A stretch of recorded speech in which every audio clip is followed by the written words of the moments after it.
Decimosegunda entrega de la gran novela de Patrick Süskind, El perfume. Después de llenar unos frascos con el segundo perfume, se desnudó y salpicó sus ropas con el primero, poniéndose enseguida unas gotas del mismo en las axilas, entre los dedos de los pies, en el sexo, en el pecho, cuello, orejas y cabello, tras lo cual volvió a vestirse y abandonó el taller. Al salir a la calle sintió un miedo repentino porque sabía que por primera vez en su vida despedía un olor humano. A su juicio, sin embargo, apestaba. Apestaba de un modo repugnante y no podía imaginarse que otras personas no encontraran también apestoso su aroma. Por lo que no se atrevió a ir directamente a la taberna donde le esperaban Runel y el mayordomo del marqués. Se le antojó menos arriesgado probar antes el nuevo aura en un entorno anónimo. Se deslizó por las callejuelas más oscuras hasta el río, donde los curtidores y tintoreros tenían sus talleres y sus malolientes negocios. Cuando se cruzaba con alguien, o pasaba ante la entrada de una casa donde jugaban niños, o pasaban el rato mujeres ancianas, se esforzaba por andar más despacio y rodearse de la gran nube cerrada de su aroma. Estaba acostumbrado desde la adolescencia a que las personas que pasaban por su lado no se fijaran en él. No por desprecio, como había creído entonces, sino porque no se percataban de su existencia. No le rodeaba ningún espacio, no dispersaba ninguna oleada en la atmósfera como todos los demás. No proyectaba, por así decirlo, ninguna sombra en los rostros de los otros seres humanos. Solo cuando chocaba directamente con alguien en una calle atestada o de repente en una esquina, se producía un breve momento de percepción.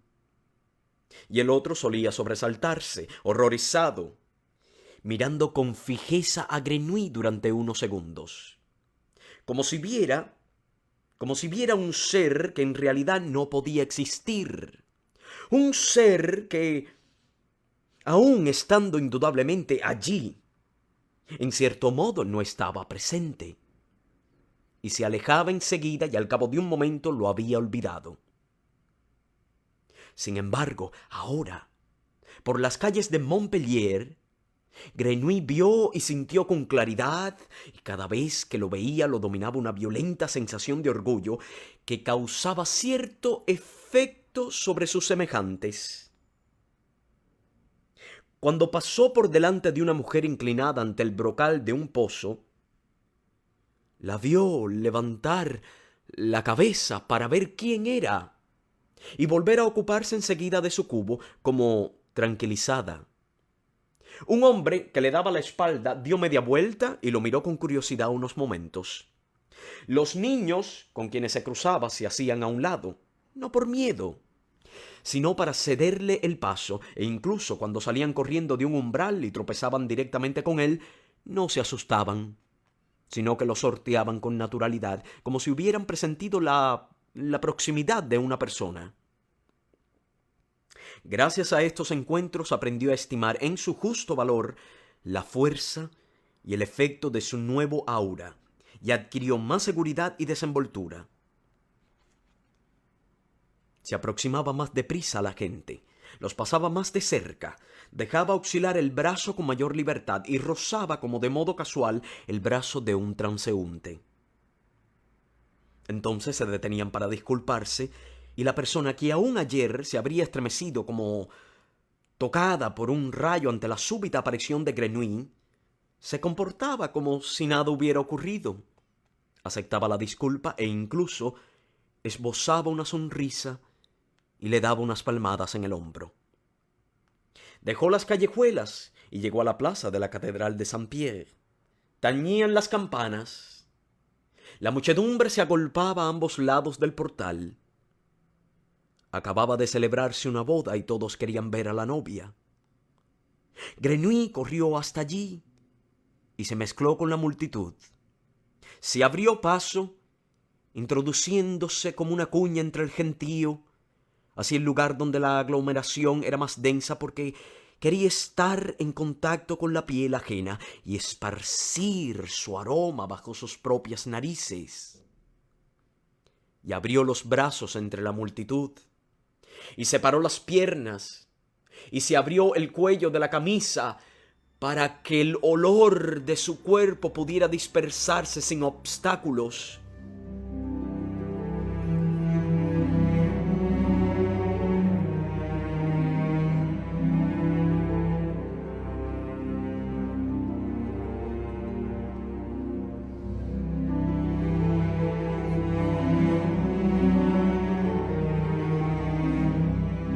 Su alegría no conoció límites cuando observó que los demás no se percataban de nada. Absolutamente de nada. Que todos aquellos hombres, mujeres y niños que se apiñaban a su alrededor se dejaban engañar con facilidad y respiraban su hedor compuesto de excrementos de gato, queso y vinagre, como si se tratara de su propio olor, y lo aceptaban. A él, a Grenouille, el engendro, como si fuera uno de ellos. Notó el contacto de un niño contra sus rodillas, mejor dicho, una niña, apretujada entre los adultos. La levantó con fingida solicitud y la sostuvo en sus brazos para que pudiera ver mejor. La madre no solo lo permitió, sino que le dio las gracias y la pequeña lanzaba gritos de júbilo.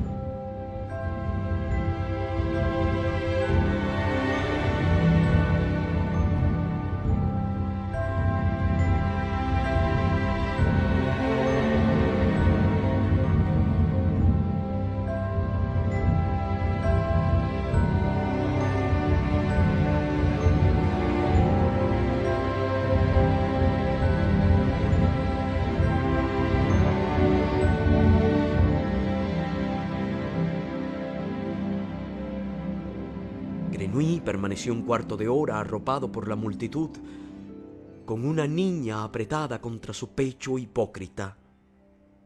Y mientras la comitiva nupcial pasaba por su lado, acompañada por el estentorio tañido de las campanas y el alborozo de la multitud, sobre la que cayó una lluvia de monedas, Grenouille prorrumpió a su vez en gritos, en exclamaciones de júbilo maligno, lleno de una violenta sensación de triunfo que le hacía temblar y le embriagaba como un acceso de lujuria, y le costó un esfuerzo no vomitarlo en forma de veneno y hiel sobre la muchedumbre y no gritarles a la cara que no le inspiraban ningún miedo, que ya no los odiaba apenas, sino que los despreciaba con toda su alma porque su necesidad era repugnante, porque se dejaban engañar por él, porque no eran nada, y él lo era todo.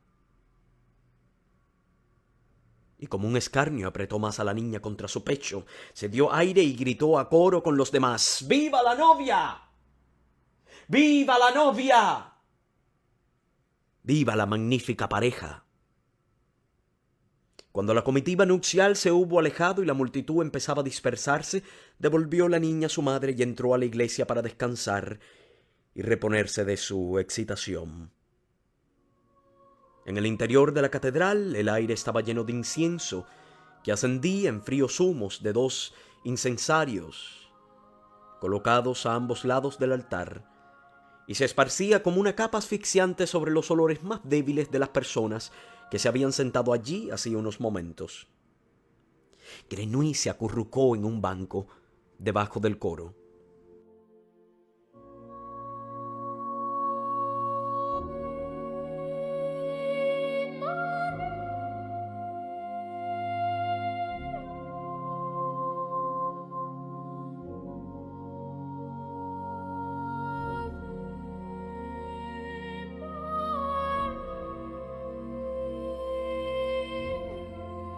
De repente le invadió un gran sosiego, no el causado por la embriaguez, como el que sentía en el interior de la montaña durante sus orgías solitarias, sino el sosiego frío y sereno que infunde la conciencia de propio poder.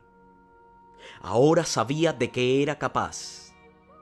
Con un mínimo de medios, había imitado, gracias a su genio, el aroma de los seres humanos, acertándolo tanto al primer intento que incluso un niño se había dejado engañar por él.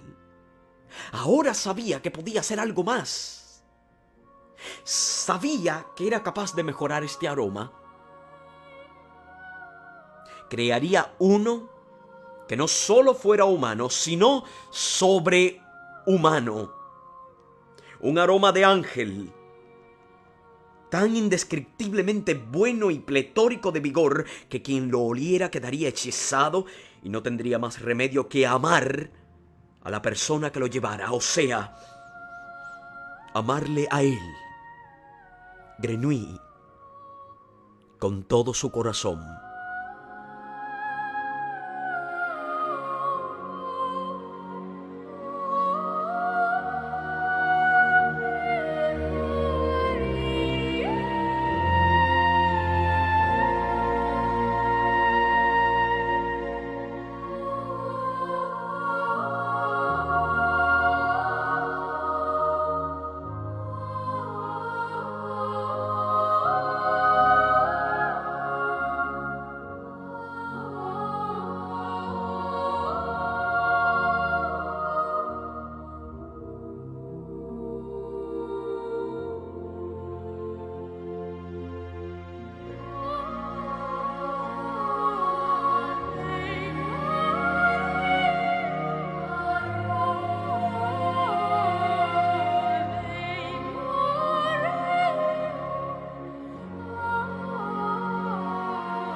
Sí, deberían amarle cuando estuvieran dentro del círculo de su aroma, no solo aceptarle como su semejante, sino amarle con locura, con abnegación, temblar de placer, gritar, llorar de gozo sin saber por qué, caer de rodillas como bajo el frío incienso de Dios solo al olerle a él, Grenouille. Quería ser el dios omnipotente del perfume como lo había sido en sus fantasías. Pero ahora en el mundo real y para seres reales. Y sabía que estaba en su poder hacerlo. Porque los hombres podían cerrar los ojos ante la grandeza, ante el horror, ante la belleza y cerrar los oídos a las melodías o a las palabras seductoras. Pero no podían sustraerse al perfume, porque el perfume era hermano del aliento. Como él se introducía en los hombres, y si éstos querían vivir, tenían que respirarlo. Y una vez en su interior, el perfume iba directamente al corazón, y allí decidía de modo categórico entre inclinación y desprecio, aversión y atracción, amor y odio. Quien dominaba los olores, dominaba el corazón de los hombres.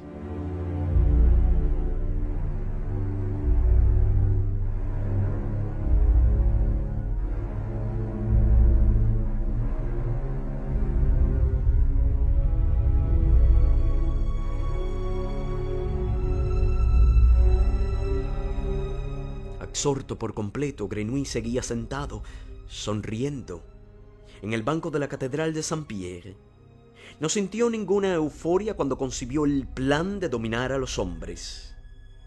No brillaba ninguna chispa de locura en sus ojos, ni desfiguraba su rostro ninguna mueca de demencia. No estaba loco. Su estado de ánimo era tan claro y alegre que se preguntó por qué lo quería. Y se dijo que lo quería porque era absolutamente malvado. Y sonrió al pensarlo, muy contento. Parecía muy inocente, como cualquier hombre feliz. Permaneció sentado un rato más, en devoto recogimiento, aspirando con profundas bocanadas el aire saturado de incienso. Y de nuevo animó su rostro una sonrisa de satisfacción. ¡Qué miserable era el olor de este Dios! ¡Qué ridícula la elaboración del aroma desprendido por este Dios! Ni siquiera se trataba de incienso verdadero. Lo que salía de los incensarios era un mal sucedáneo, falseado con madera de tilo, polvo de canela y salitre. Dios, Dios, Dios apestaba. Dios apestaba. Dios era un pequeño y pobre apestoso. Este Dios era engañado o engañaba a él, igual que Grenouille. Solo que mucho peor. Solo que mucho peor, Dios apestoso.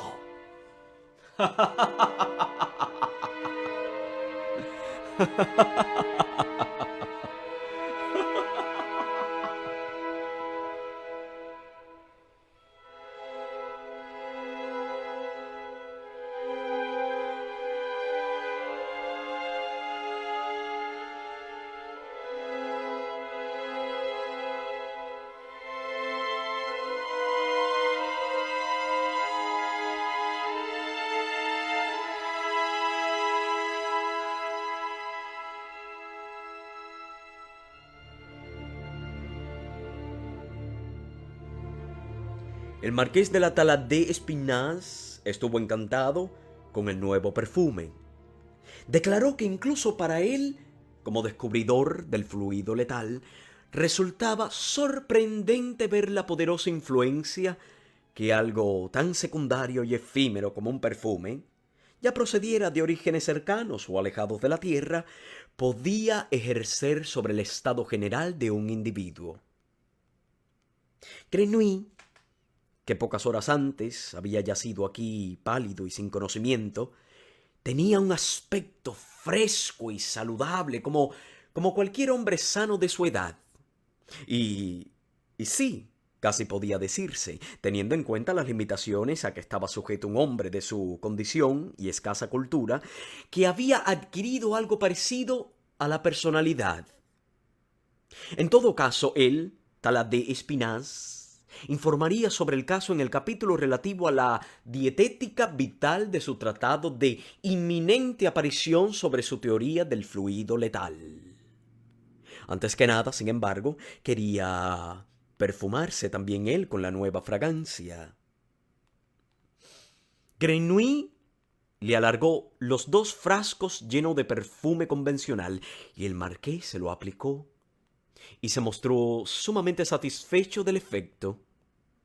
Confesó que después de usar durante años la horrible fragancia de violetas, densa como el plomo, se sentía como si le crecieran alas.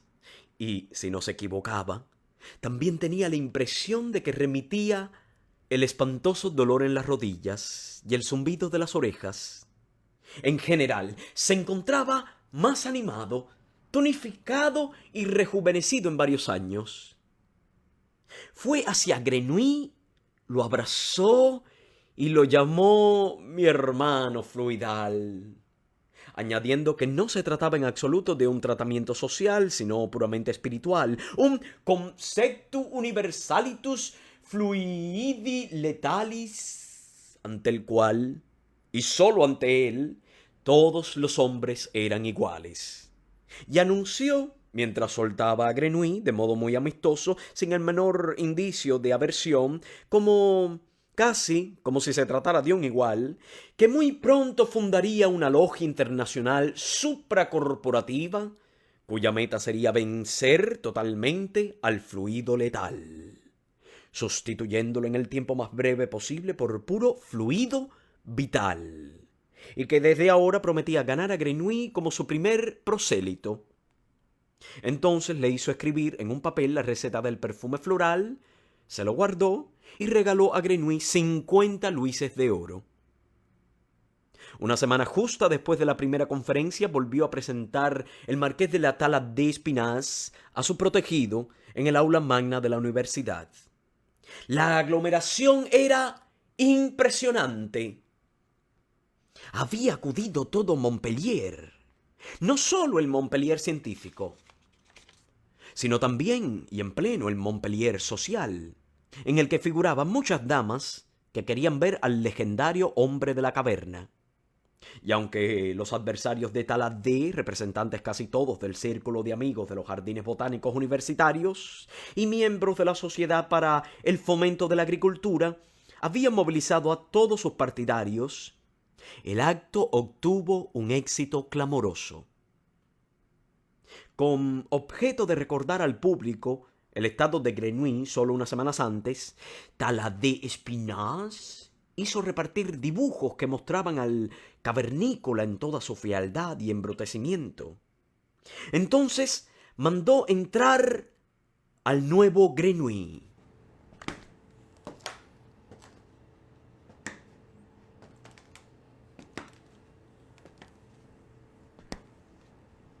Vestido con una elegante levita de terciopelo azul y camisa de seda, maquillado, empolvado y peinado, y solo su modo de andar, erguido completamente, con pasos pequeños y airosos movimientos de caderas, y su forma de subir al estrado sin ayuda y de inclinarse con una sonrisa ya hacia un lado, ya hacia el otro, dejó sin habla a todos los críticos e incrédulos.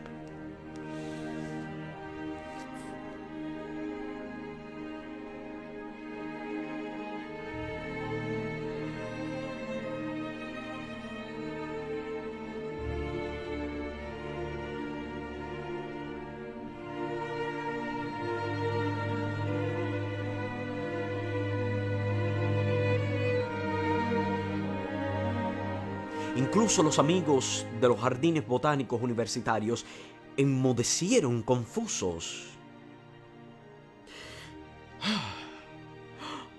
Era demasiado impresionante el cambio y demasiado abrumador el milagro que aquí se había producido. Mientras una semana antes había aparecido un animal agazapado y salvaje, ahora tenían ante su vista a un hombre realmente civilizado y bien constituido.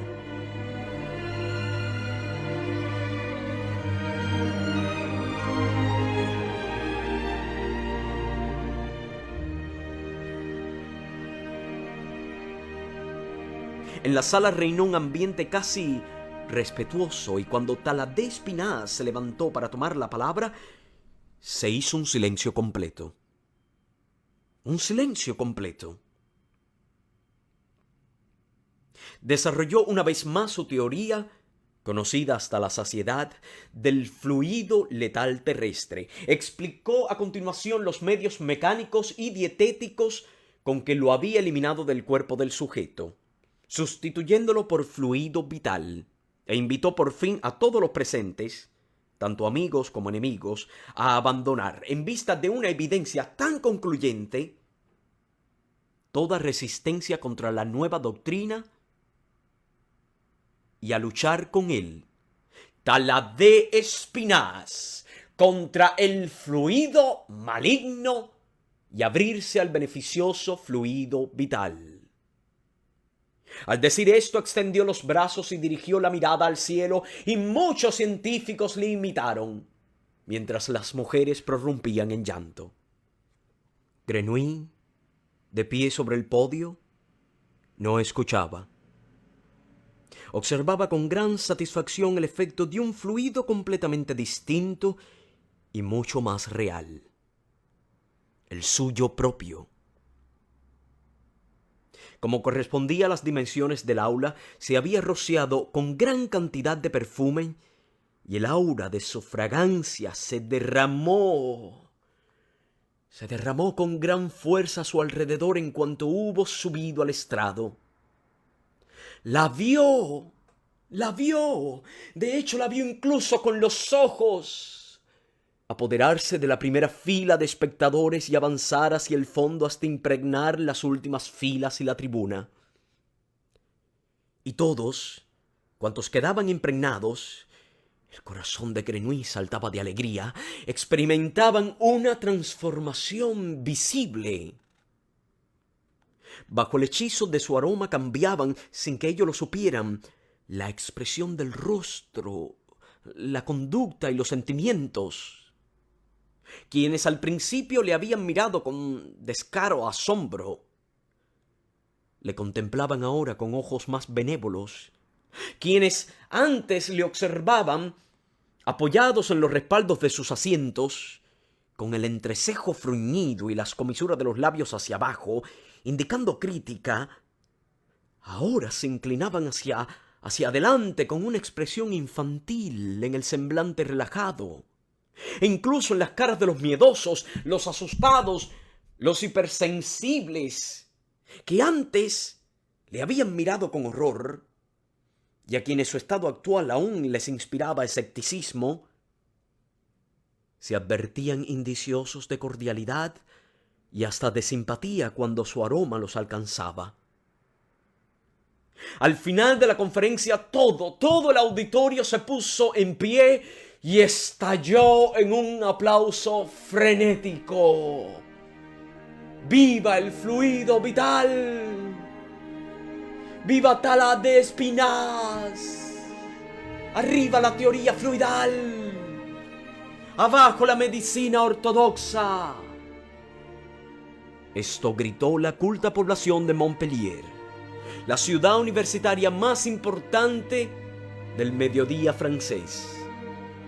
Y el marqués de la Tala de Espinaz vivió la hora más grande de su vida.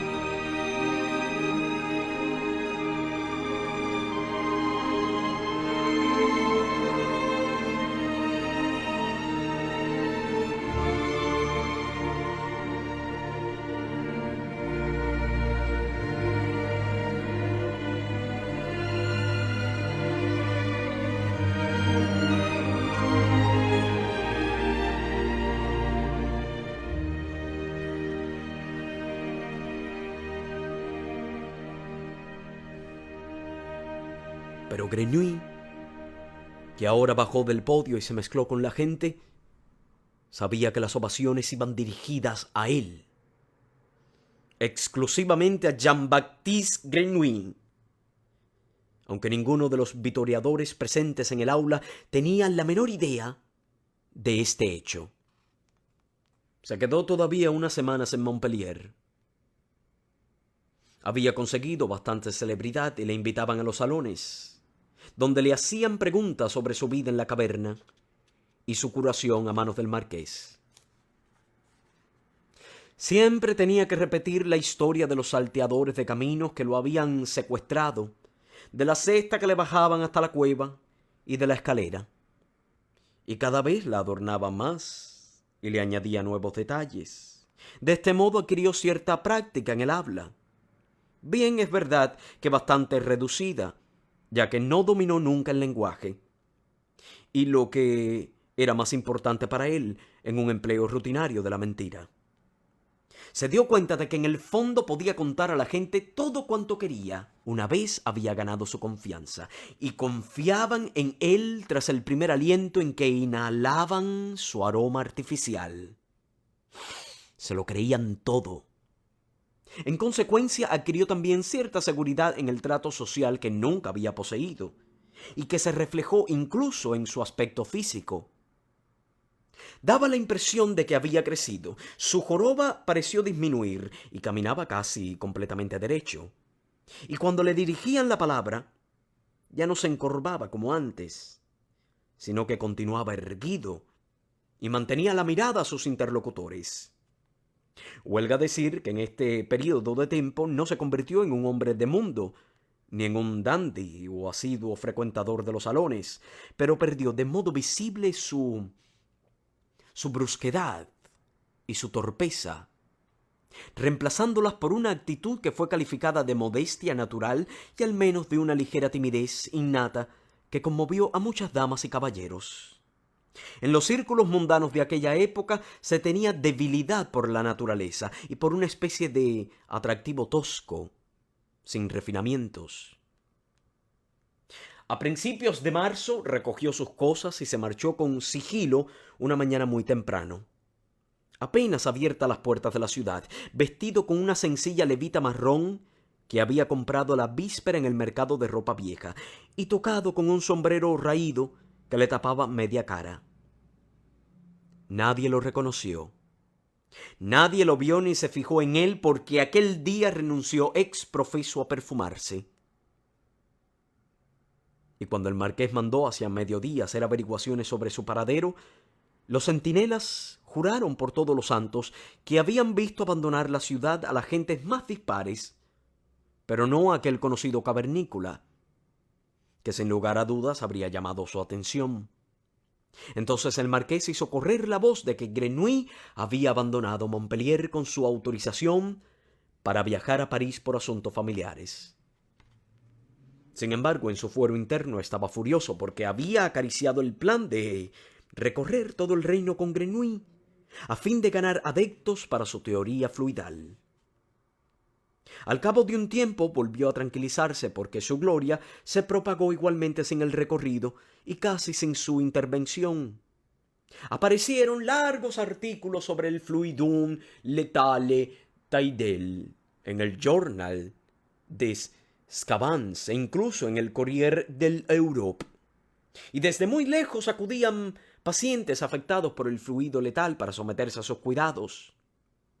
En verano de 1764 fundó la primera logia del fluido vital, con 120 miembros en Montpellier y más tarde filiales en Marsella y Lyon. Entonces decidió dar el salto hasta París para conquistar desde allí para su doctrina a todo el mundo civilizado, pero antes quería, como propaganda para su campaña, llevar a cabo una proeza fluidal que superase la curación del cavernícola y todos los demás experimentos y, a principios de diciembre, acompañado por un grupo de intrépidos adeptos, emprendió una expedición al Canigó, situado en el mismo meridiano de París y considerado el pico más alto de los Pirineos. Ya en el umbral de la ancianidad, nuestro hombre se proponía hacerse transportar hasta la cima de 2.800 metros de altitud y respirar allí durante 3 semanas el aire más puro y vital para descender, como anunció, puntualmente en Nochebuena como un ángel jovencito de 20 años.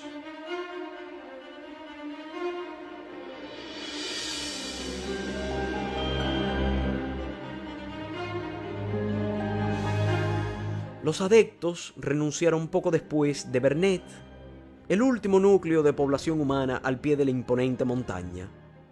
Al marqués, sin embargo, nada podía detenerle.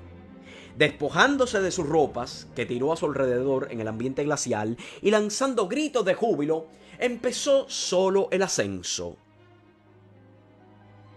Lo último que se vio de él fue su silueta, que desapareció con las manos levantadas hacia el cielo en actitud de éxtasis y cantando en plena tormenta de nieve.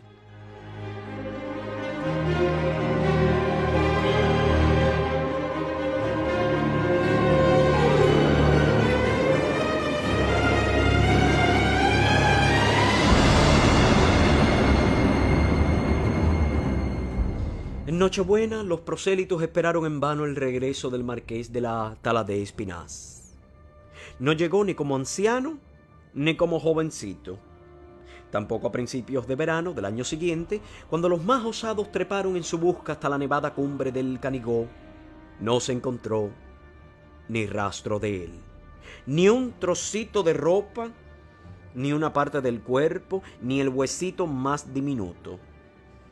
Esto no significó, sin embargo, el fin de su doctrina. Muy al contrario, pronto se difundió la leyenda de que se había unido en la cima de la montaña con el fluido vital eterno, fundiéndose en él y flotando invisible desde entonces, enteramente joven, sobre los picos de los Pirineos, y de que quien ascendiera hasta él sería partícipe de su sino y durante un año estaría libre de enfermedades y del proceso de envejecimiento.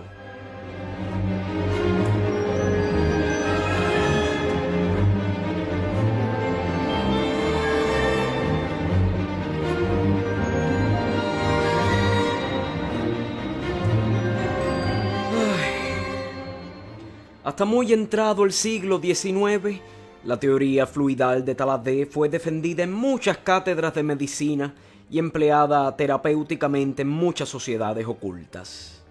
Y todavía hoy existen en ambas vertientes de los Pirineos, concretamente en Perpiñán y Figueras, logias tailadistas secretas que se reúnen una vez al año para ascender al Canigó. Allí encienden una hoguera, supuestamente con ocasión del solsticio y en honor de San Juan, pero en realidad para honrar la memoria de su maestro Taladé Espinás y su gran fluido y para alcanzar la vida eterna.